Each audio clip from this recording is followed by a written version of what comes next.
こんばんは。もうあっという間に1ヶ月以上の時が経ってしまったんですが、私は5月25日に軽井沢で結婚式家族婚を挙げたんですね。こだわった部分とか、逆に費用面で抑えた部分、あとは挙式前の美容とか、忘れないうちに自分の思い出記録として、そしてね、誰かの参考になればいいなと思ったので、写真とか動画を交えつつ今日は撮ってみたいと思います。それでは早速始めていきます。まずはね、挙式選びです。私たちは軽井沢にある石の教会で挙式をしました。有名でね、たくさんの方が挙げている教会なので、見たこととか聞いたことがある方も多いんじゃないのかなと思います。私の家族は地元の栃木県に行って、夫は高知県出身なので家族も高知県にいて、なのでどこで式を挙げるにしても両家に移動の負担がかかってしまうっていう形だったんですね。最初はね、お互いの地元のどっちかで式場を探してあげようかっていう話もしてたんですけど、お互いのね、親から一生に一度なんだし、自分のしたいと思うところで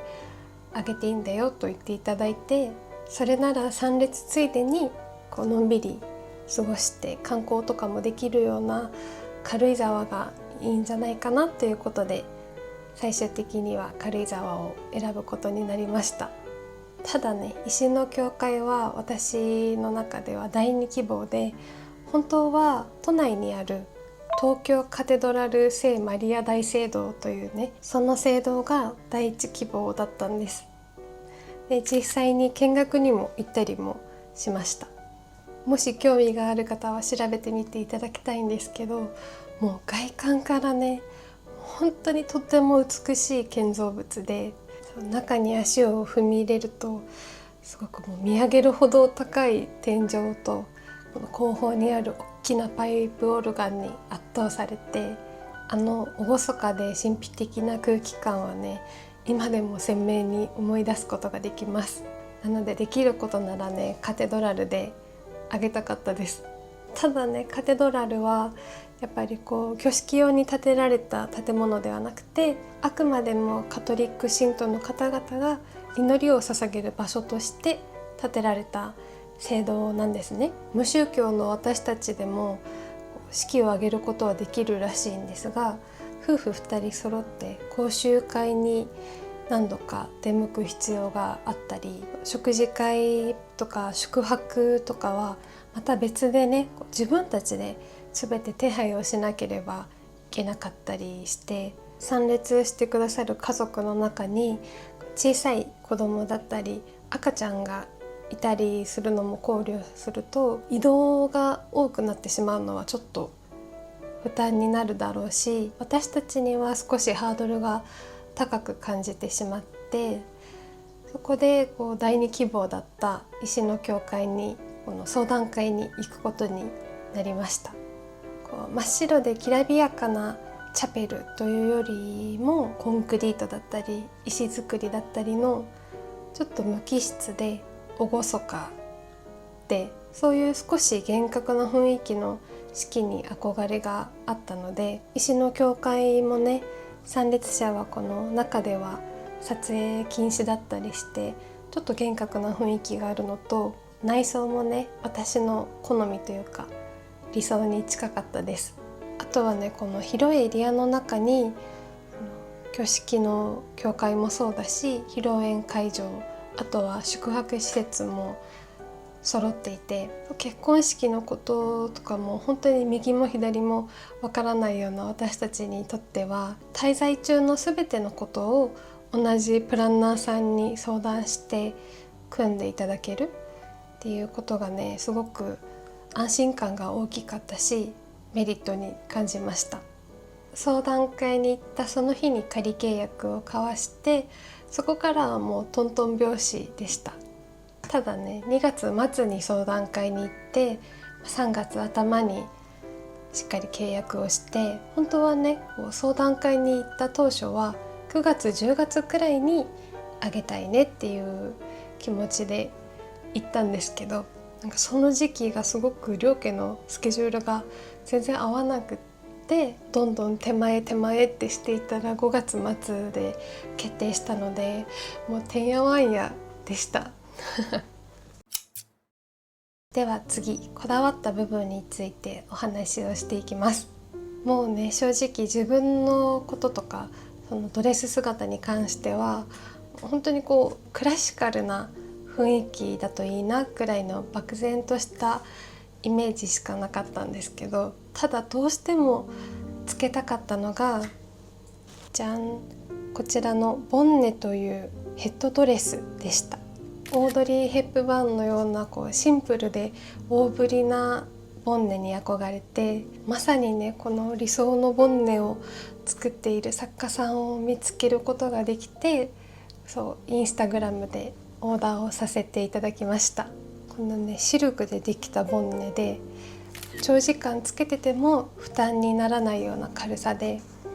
正直当日はねこの頭の後ろにつけてるから私自身は見えないんだけど、つけたいと思ってたものを今私はつけてるんだっていうこの高揚感とかときめきで、もう本当に本番当日はね幸せいっぱいでしたボンネの存在感がしっかりあるので、ネックレスはすごくシンプルなもの、そしてイヤリングはパールのものを選びました。もう一つのこだわりポイントは食事の締めのデザートです。このねエリア内の選べる食事会場が3つくらいあって、なんかそれぞれ特徴があったんですね。で、夫側に3歳くらいの姪っ子がいたのと、あとは私の妹たちもスイーツは喜んでくれるんじゃないかなと思ったので、これねケーキ屋さんみたいなショーケースの中から好きなだけスイーツを選んで食べることができるスイーツマルシェというものを取り扱っているオークという会場を私たちは選びました。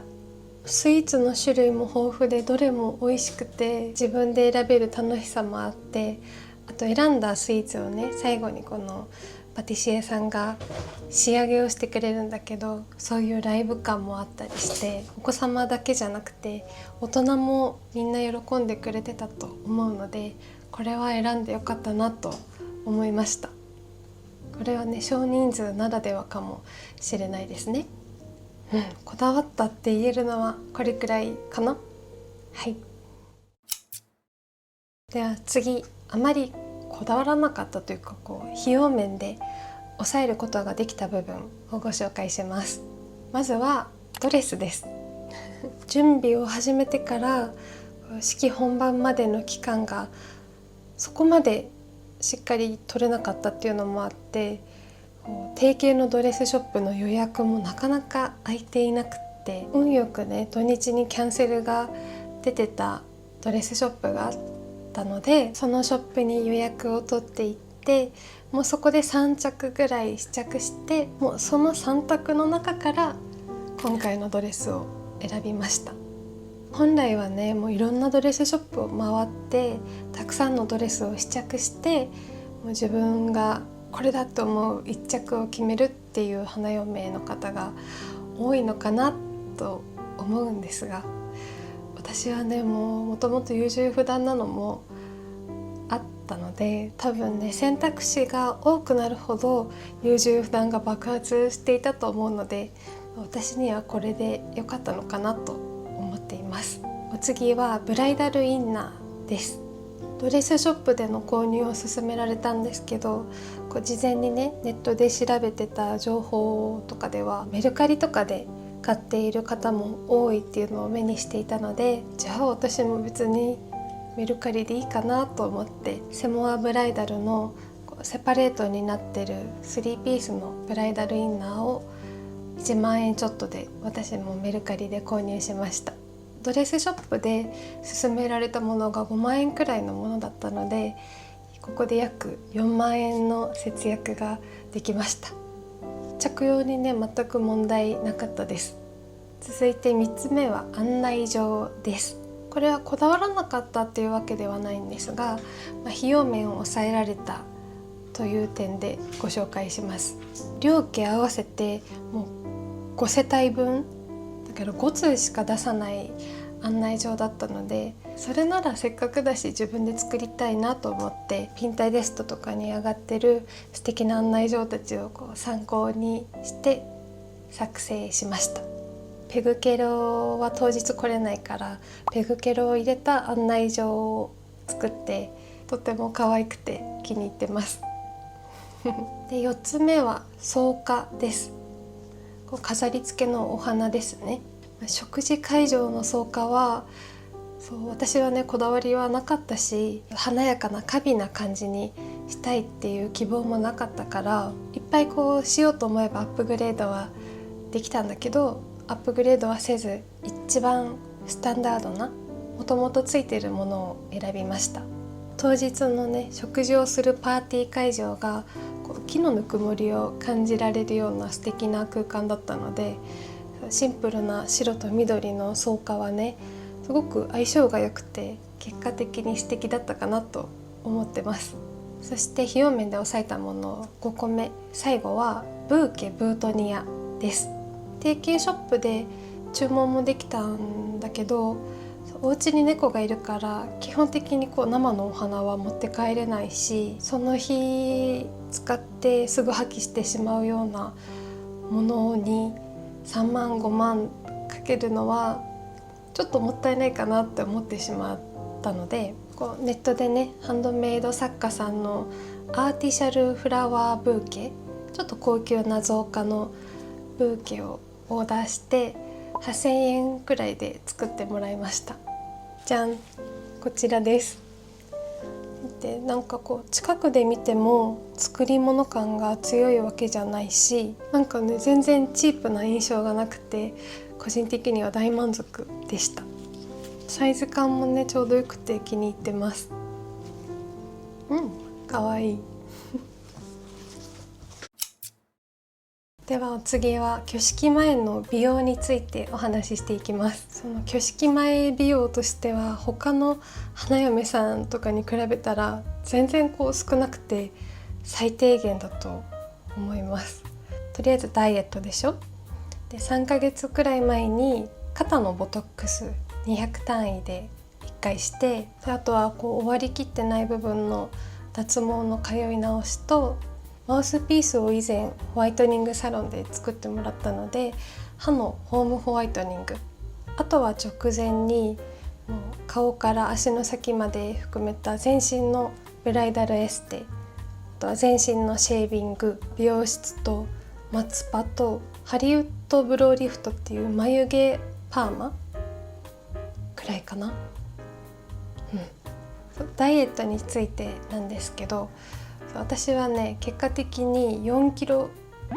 ちょっとぐらい落としました。契約をした3月からスタートをして、私はもう運動不足っていう自覚があったので、とりあえず歩こうと思って3月4月5月は1日最低5キロから7キロを目標にウォーキングをして、その後お家で30分くらいフォームローラーを使って筋膜リリースをするという日々を過ごしていました3月4月はね休日だと16キロ以上歩く日とかも何日かあったりして、もうねとにかくひたすらがむしゃらに歩き回っていました。ちなみに月の歩行距離の平均は3月が 8.23km、4月が 5.94km、5月は 5.48km でした。歩きすぎると逆にむくむこともあったりするらしくて、もともとむくみ体質なのに加えて、あとはね多分私の歩き方の問題で距離はね歩けてるけどちゃんと効果的な歩き方を多分できてなかったっていうのもあって、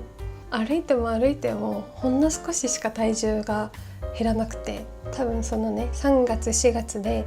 1キロくらいしか落ちなくって、5月に入ってようやく焦り始めて、5月からは中山きんに君の有酸素運動と、それに加えて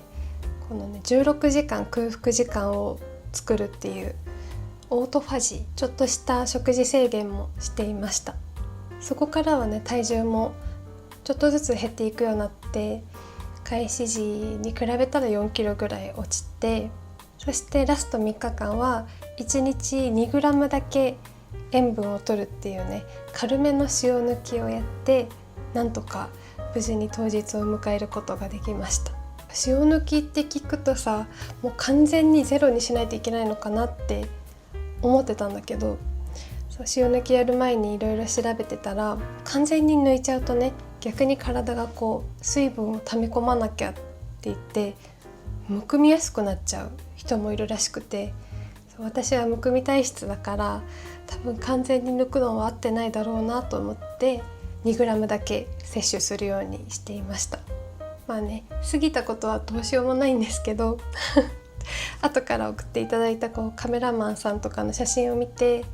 もうちょっとダイエットした方が良かったかもなって思いました。世の中の神父さんたちはもう本当に努力しているんだなっていうのをね痛感しました。そしてちなみにね、結婚式後はもうウォーキングだけはちょっとだけ続けてるけど、食事はもう自由にしちゃってるから、多分落ちた4キロもほとんど戻ってるんじゃないのかなって思ってます。怖くて測ってないんだけどじゃあ最後にね、後悔したところ、ここはこうしなくてもよかったかなって個人的に感じたところをせっかくなのでご紹介したいと思います。まずはベールの購入。私はドレスショップで4万円ちょっとぐらいで購入をしたんだけど、ベールはやっぱりつけてるのは一瞬だし、どうしてもこのベールがいいっていうわけでもなかったから、ネットで探したりして抑えられた部分だったかなと思ってます。2つ目はプチギフト。最後にね、会場を出るゲストの方々にちょっとした本当にちっちゃいお土産を配るプチギフトというものがあるんだけど、私はねこの式場で頼めるものの中から選んだんですが、せっかく少人数の家族婚なんだし、もう一人一人に合わせたちょっとしたプチギフトを用意してもよかったのかなっていう後悔があります。そして3つ目、これは星のやに泊まったんですけど、そこのね連携不足が気になっちゃったっていうお話で、私たちもそして両家の家族も前泊と当日泊とで合わせて2泊したんですね。当日のね予約はもう埋まってしまっていたんですけど、この前泊の日程だったら星のやがまだ空いていたので、だったらせっかくだし星のやにそれぞれ泊まろうとなって星のやでお部屋を取ったんですね。でプランナーさんとの打ち合わせ時にその前泊の日の星のやでのスケジュールとか、滞在時にこういうことができるよっていうお話とか、あとはねそれぞれの荷物とか、ここで対応しますねとか、いろいろねたくさん確認してくださっていたんですけど、実際のね多分ホテルのスタッフの方との連携がうまく取れてなかったのか、情報がねうまく回っていなかったのか、このね前泊の1日の滞在中の全体を通してと感じる対応が多くって、彼も私もお互いにね感じていて、私たちだけだったらしょうがないかって受け止められるようなことでも、大事な家族のみんなに喜んでもらえたらと思って取った星のやだったので、みんなを嫌な気持ちにさせてないかなとか、負担かけてないかなっていう心配もあったし、前日のね張り詰めた緊張感も相まって、私と彼の部屋に入って一人でぼーっとしながら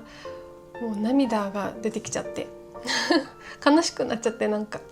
でもね、次の日式当日の日に泊まったブレストンコートのコテージはとっても良かったので、初日からそっちにしたら良かったかなっていう後悔はあります。ただやっぱり星のやはね、お部屋がすっごく素敵で、部屋の天井が高くてお風呂も気持ちよくって、部屋によってはね、前を流れる小川が見えたり、あとはね、星のや宿泊者の方が24時間使えるラウンジっていうのがあって、そこでは飲み物とね、ちょっとしたお菓子みたいなものが常備されていて、それを楽しみながらのんびり過ごすこともできて、そういうところはね、もう本当に素敵でした。多分私もプランナーさんに頼りきりになるんじゃなくて、私もちゃんとホテルの方と確認というかすり合わせをしておくべきだったのかなって、そういう後悔があります。でも結果的にみんなが楽しんでくれてたからよかったんだけどねはい、ということで以上が私が結婚式でこだわったこと、費用面で抑えたこと、挙式前の美容、そして後悔したことでした。すごく長くなっちゃったかもしれない。ここまで見てくださってありがとうございます。すごく雨が続いてた週だったんだけど、その当日はすごく天候に恵まれて、新緑の中ね、綺麗な写真を撮っていただいたりもして、なんといってもね、家族の喜ぶ顔を見ることができて、結婚式別にあげなくていいかなって思っていたんですけど、実際やってみるとあげてよかったなって思うことができました。スイーツマルシェ、私自身もすごく楽しみにしてたんだけど、コルセットもう限界ぐらいまで締めてたから全く食べることができなくて、本当にそこも後悔してますいつかね、参列者側でね、石の教会とか体験できたら素敵だなとも思いました。ちょっとでも参考になれば嬉しいです。はい、では本日も最後まで見てくださってありがとうございます。また次の水曜日の21時にこのチャンネルで待ち合わせをしましょう。それでは皆さんおやすみなさい。いい夢を。バイバーイ。